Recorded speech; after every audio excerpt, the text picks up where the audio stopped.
武汉加油，中国加油，서울支持中国。 예, 안녕하세요. 이승입니다. 서울 서대문구에 있는 독립문에 대해 잘 아시나요? 의외로 많은 분들이 일제로부터의 독립을 상징하는 것으로 잘못 알고 계시더군요. 대표적인 인물이 문재인입니다.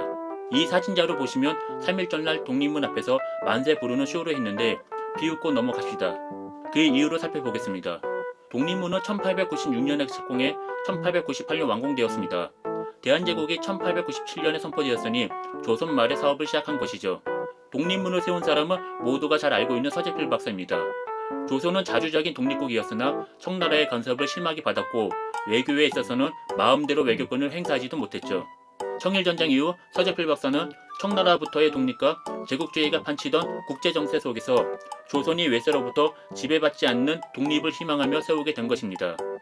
다시 문재인의 사진을 보시겠습니다. 문재인을 비롯해 민주당에는 중국의 약점이라도 잡혔는지 사대적인 사람들이 상당히 많습니다. 하나씩 보실까요? 문재인 대통령은 2017년 12월 15일 중국 베이징 대학교를 방문해 한국은 작은 나라지만 중국夢은 전 인류와 함께 꾸는 꿈이 되길 바란다고 말했죠. 정치인들이 해외를 방문하면 좋은 말로 립서비스하는 건 당연한 일입니다. 그러나 문재인은 대한민국을 작은 나라로 표현한 것과 중국몽에 대해 전 인류의 꿈이라고 말한 것은 립서비스를 벗어나 친중 사회주의적 발언이라 볼 수 있습니다. 문재인의 다음 발언도 보시겠습니다. 마오쩌둥 주석이 이끈 대장정에도 조선 청년이 함께했다. 대한민국 대통령으로서 저런 말을 한다는 것 자체가 제정신이 아니었다고 봅니다. 모택동은 누구입니까? 중국인 수천만 명을 죽게 만든 독재자이자 6.25 전쟁에서 통일을 방해한 인물이죠. 모택동의 대장정에 조선 청년들이 함께했다고요. 그 조선족들은 훗날 6.25 전쟁에서 침략군으로서 큰 활약을 합니다. 이러한 사실을 알게 되면 문재인을 대한민국 대통령인지 중국 공산당원인지 의심할 수밖에 없는 거죠. 사드 미사일에 대한 우리의 안보 주권을 중국에게 넘긴 것은 국민이 분노해야 할 일입니다. 중국에 사대했던 조선도 안보만큼은 중국에게 넘기지 않았습니다. 그러한 문재인이가 중국으로부터 독립을 상징하는 독립문 앞에서 3.1 만세운동을 했으니 얼마나 쪽팔리는 짓일까요? 박원순도 문재인 못지않는 친중 사대주의 모습을 보여주었습니다. 2015년 8월 중국을 방문한 박원순은 한국을 파리에 비유하며 파리가 말 엉덩이에 붙어 말리를 가는 것처럼 이렇게 말을 했었죠. 중국을 방문했으니 한중 우호 관계를 강조하는 건 잘못된 게 아닙니다. 그러나 대한민국을 파리로 비유하며 굴욕적이고 사대주의적인 모습을 보인 건 비판받을 만합니다. 그뿐만이 아닙니다. 중국발 코로나 사태 때 박원순은 우한 짜요, 중국 짜요라며 중국을 응원하는 영상을 올리기도 했습니다. 굉장히 소름 돋더군요. 트럼프는 코로나 재앙을 일으킨 중국에게 책임을 묻겠다 했는데 박원순은 중국을 응원했을 뿐만 아니라 문재인 정부도 중국인 입국을 통제하지 않아 코로나 확산을 방치하기도 했었죠. 이재명도 크게 다르지 않습니다. 최근 대만 문제로 아시아 평화가 위태롭습니다. 만약 중국이 대만을 점령하게 된다면 어떻게 될까요? 중국의 패권이 대만으로 끝나지 않습니다. 필리핀과 베트남으로 세력권을 확장시킬 것입니다. 그럼 우리는 어떻게 되느냐? 중동과 유럽으로 향하는 해양선이 중국 손아귀 아래에 들어가고 우리는 중국의 속국이 되는 거나 다름없습니다. 그걸 방지하려면 우리와 공동의 운명을 가진 일본과 군사 동맹을 맺어서라도 중국의 대만 점령을 막아야 합니다. 그게 싫으면 중국에게 지배를 받아야죠. 국제관계는 냉혹합니다. 우크라이나 전쟁을 보세요. 러시아가 공격한 것처럼 우리가 약점을 보이면 중국은 우리를 물어뜯으려 달려들겠죠. 이처럼 대만 문제는 우리의 안보와도 직결되는데 이재명은 어떻게 말했나요? 그냥 쉐시하면 된다고 우리와는 전혀 상관없는 남의 일처럼 발언했었죠.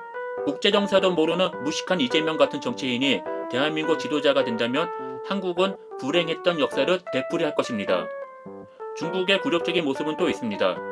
2023년 6월 싱하이밍 주한 중국 대사가 이재명을 대사관저로 부릅니다.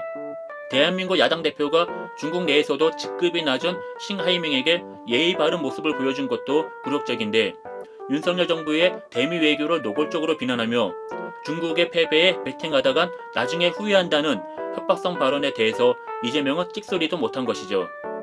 야당 대표라고 해도 대한민국 정치인 아닌가요?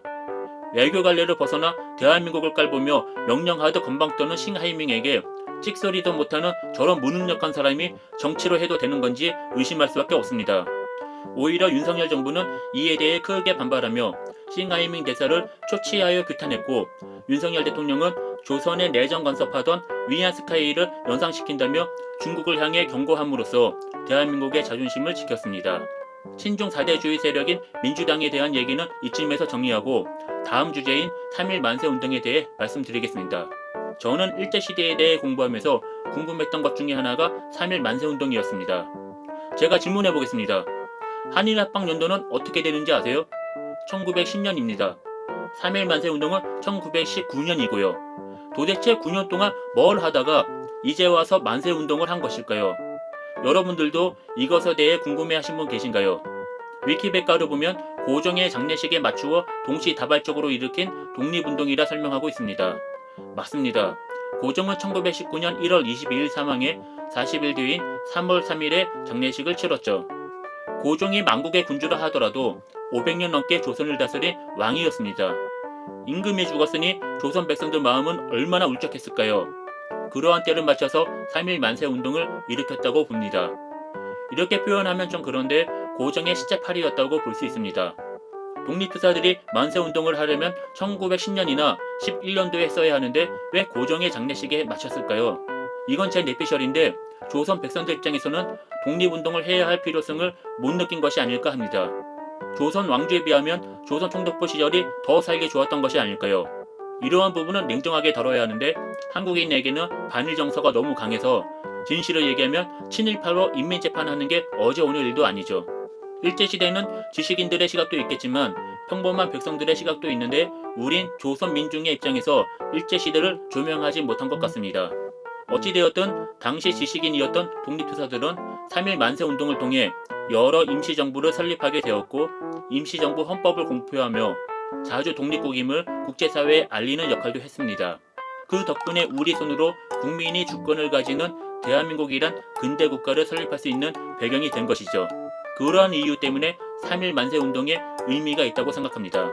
대한민국 건국의 씨앗이 된 만세운동과 친중 세력인 문재인 대통령이 독립문 앞에서 만세운동한 것이 너무 우스워서 이번 방송을 만들게 되었습니다. 시청해 주셔서 감사드립니다.